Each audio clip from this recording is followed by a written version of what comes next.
Hello, it's time for another Shel Silverstein poem. Here is my music. That's one of my dad's favorite songs. He loved the Mills Brothers.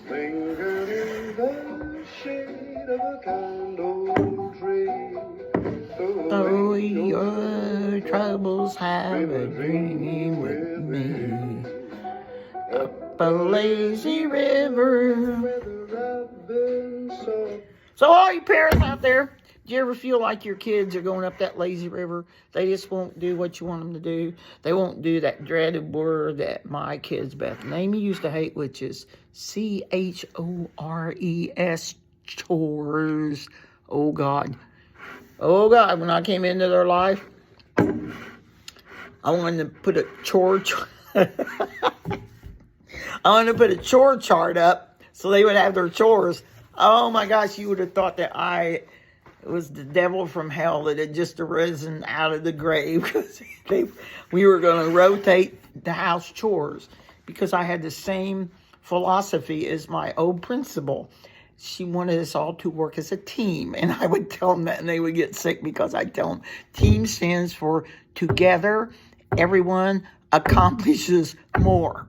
And they didn't agree with that. Jeff missed it because he was already out of the house, but I thought it was quite good. One of the chores that we had, let me rephrase that, one of the chores that I had, my wife Casey, I don't think they ever had a chore. She'd give them chores, and then they'd look at her and smile. Was taking the garbage out. And you wouldn't think that would be such a hard task. But I swear to goodness, I think sometimes Amy and Beth, and I love them. I'm kidding with them, but I love them. I think they thought they were Sarah, Cynthia, Sylvia, Stout because they would not take the garbage out. Sarah, Cynthia, Sylvia, Stout would not take the garbage out. She'd scour the pots and scrape the pans, candy the yams and spice the hams, and though her daddy would scream and shout, she simply would not take the garbage out. And so it piled up to the ceilings. Coffee grounds, banana peelings. Let's try potato. Coffee grounds, potato peelings, brown bananas, rotten peas, chunks of sour cottage cheese. It filled the can. It covered the floor.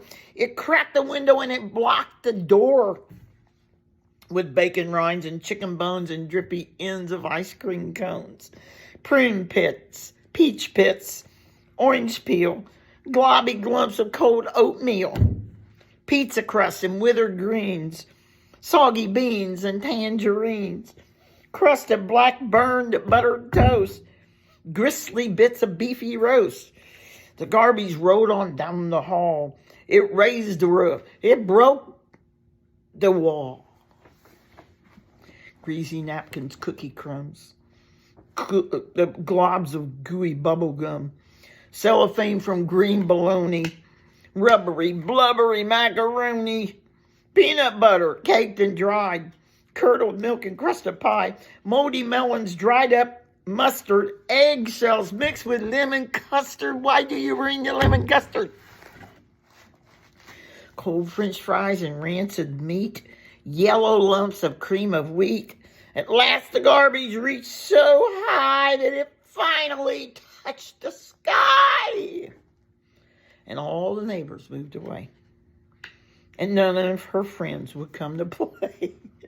And finally, Sarah Cynthia Stout said, "Okay, I'll take the garbage out." But then, of course, it was too late. The garbage reached across the state, from New York to the Golden Gate. And there in the garbage she did hate. Poor Sarah met an awful fate that I cannot right now relate because the hour is much too late. But children, remember Sarah Stout and